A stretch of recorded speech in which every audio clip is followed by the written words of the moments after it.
Ladies and gentlemen, I have a small thought for all of you.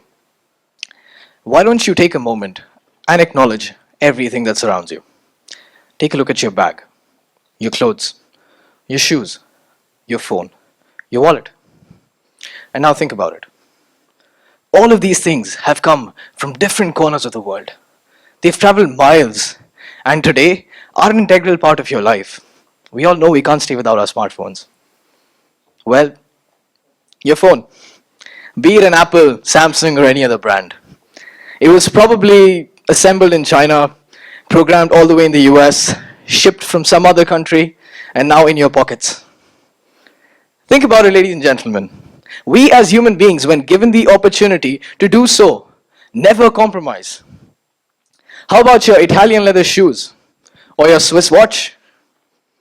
How about your designer clothes that come from all different corners of the world? You see, no matter where your materialistic needs come from, we as humans try and get them. We never compromise. We all know we can get locally made shoes. We all know we can get locally made clothes, but we don't compromise. The question I have for all of you today is, why can't we be like that as individuals in terms of ideas, in terms of beliefs? I'm going to be generalizing a little here, so bear with me. Why can't we as an individual be hardworking like the Chinese, punctual like the Swiss, and perfectionists like the Germans? Isn't that too hard? No, it's not. The thing is, we don't try. You see, the funny thing about the human nature is we try our level best to achieve materialistic needs. But in terms of ideals, in terms of beliefs, we fall back. We are restricted by our boundaries. We are restricted by our cultural limitations. Why is that so? Let me give you a small example. You see, the Indians, they make bread. They call it the roti. The Arabs, they make bread. They call it the khubz. The Italians, well, they have a little more different technology. They first make the bread and then add on things on top, heat it a little more. They call it the pizza. And the Chinese, the Chinese don't make bread. They have their noodles. They have their dumplings. So you see, you can make 100 different things from wheat, from flour. But the whole point is, it all starts from the same basic ingredients. You have 100 different ways of making bread. Everyone makes bread differently. But the point is, it all starts from the same basic ingredient. Our lives are also similar, ladies and gentlemen. We all lead similar lives. It's what you make of it that matters. Let me give you a small example from the region that we stay in. You see, when you're speaking to someone new, let me give you a scenario when you're speaking to someone new.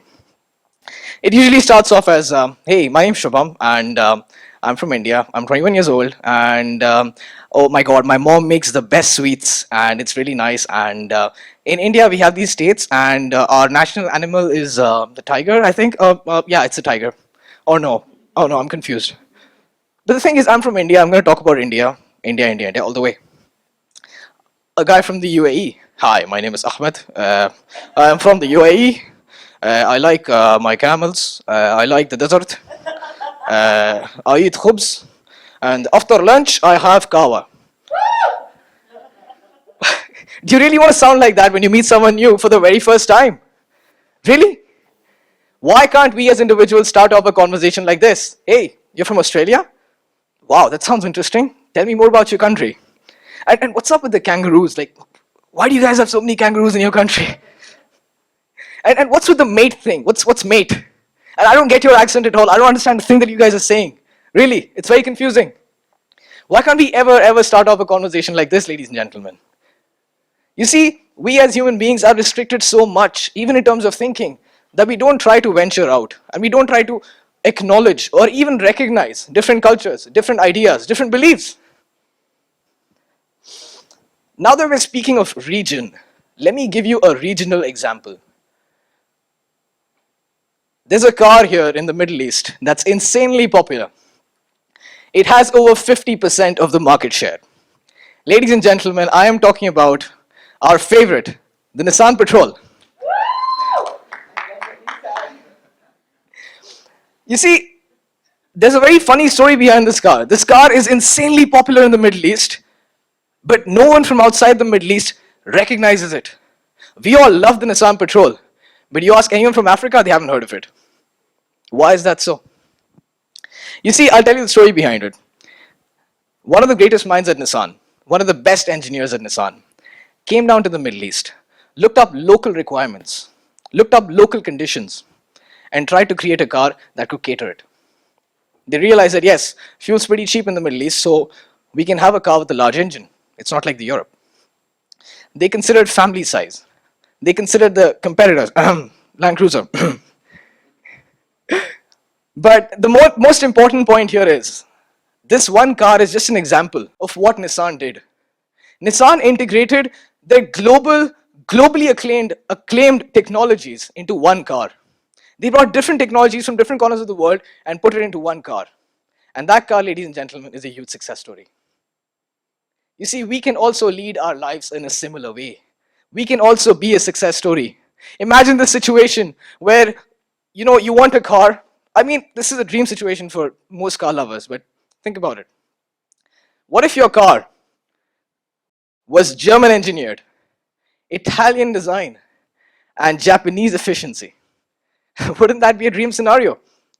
Well, unfortunately, they don't make cars like that. But us as individuals can live like that. Us as individuals can actually function like that.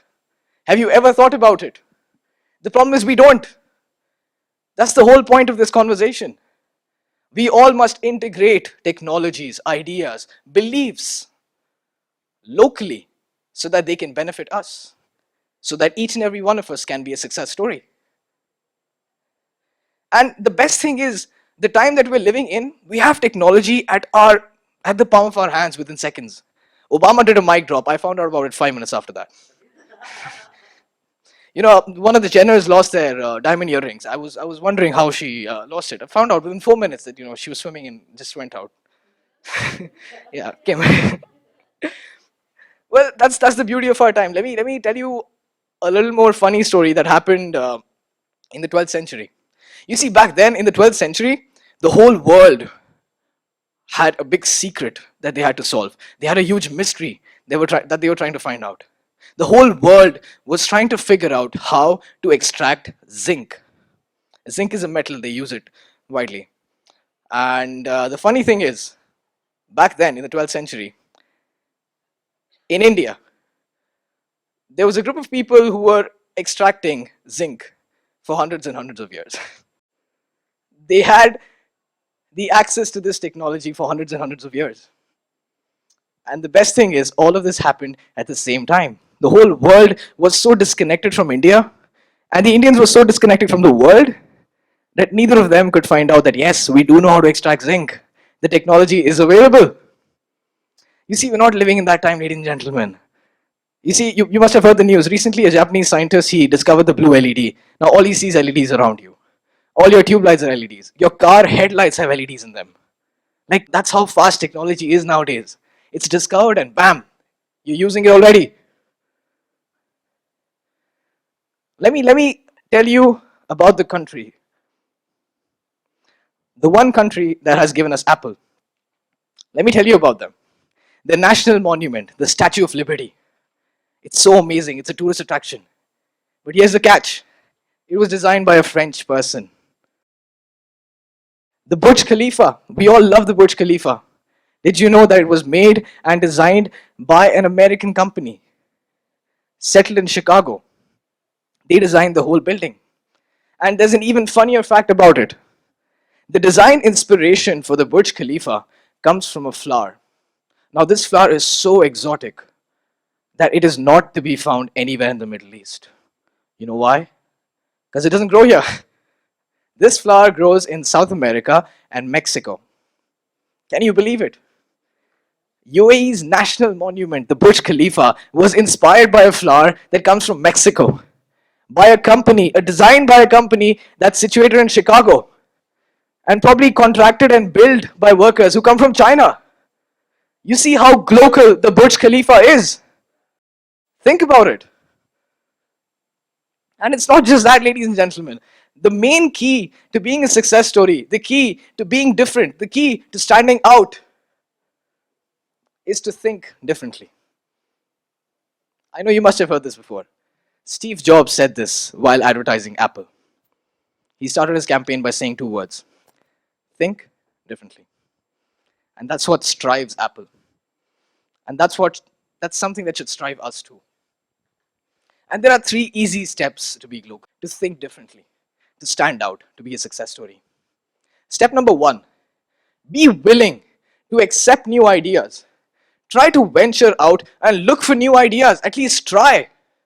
We're on Facebook all the time, chatting with our friends, doing our Facebook stuff, as we all know. But how many times have you actually wondered that you could find out how the Portuguese make bread or how the Iranians make bread? It's a simple topic to talk about, but think about it on a broader scale. It's the idea that you're hunting for. You see, most of us might have gone through this scenario. You go to your health expert or your dietitian, you say, "Oh, please help me. I'm obese. I want to lose weight." Your health expert says, "Oh, I've looked at your reports. You know what? It's a difficult situation, but I have the perfect solution for it. Let me give you a small secret, okay? It's going to help you lose weight. Every time you have lunch, make sure you have green tea after that. Bam! Just have green tea after lunch and you lose weight. After that, you're so happy, you go home, yes, I'm going to lose weight now. I'm going to be thin now. I'm going to be fit now. Well, spoiler alert, green tea has been available for centuries in China. I have a Chinese friend, his granddad got so bored of green tea, he started drinking coffee for a change.